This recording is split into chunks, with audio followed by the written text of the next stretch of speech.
I've done a previous video on Scripture Rocks Park in Brookville, PA, and this is just covering one little part of it. So enjoy. This particular rock that I'm going to show you and talk about right now is at Scripture Rocks Park in Brookville, Pennsylvania. And sadly, these inscriptions are becoming harder and harder to read as more rain comes down upon and wears them away.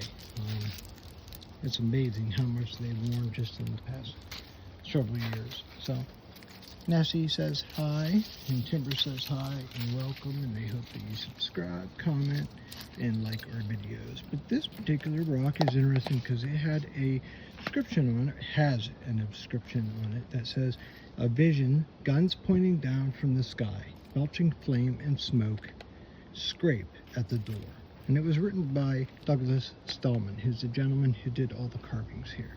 And it seems to be in reference to Earl Salt, who was a local native who passed away from tetanus, actually, and in an unfortunate situation where he crashed his plane, had received an injury, and was unable to get the tetanus vaccine in time, and he passed away.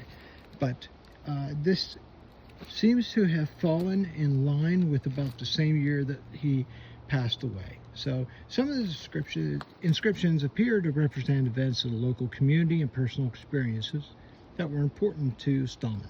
This rock references a vision that appears not to be from the Bible, but rather a personal one. World War I did not begin until August 1st, 1914.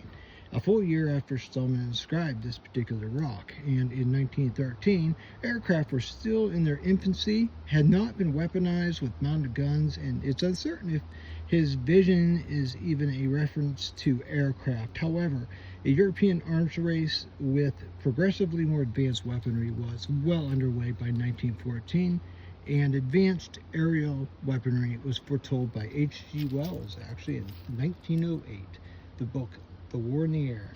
Additionally, Douglas Stallman's inscription follows shortly after the headline making, as I had mentioned, the Brookville native Earl Salt. And there's a little picture of Earl right there. But he had died on June 22nd, 1913 from injuries suffered when his Curtiss biplane crashed in front of a large crowd during a carnival held in conjunction with the commencement ceremony of the Grove City College.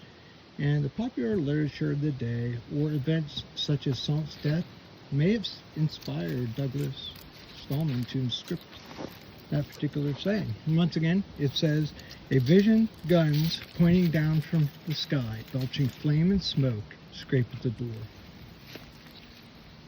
A little Nostradamus-y sound there, but thank you.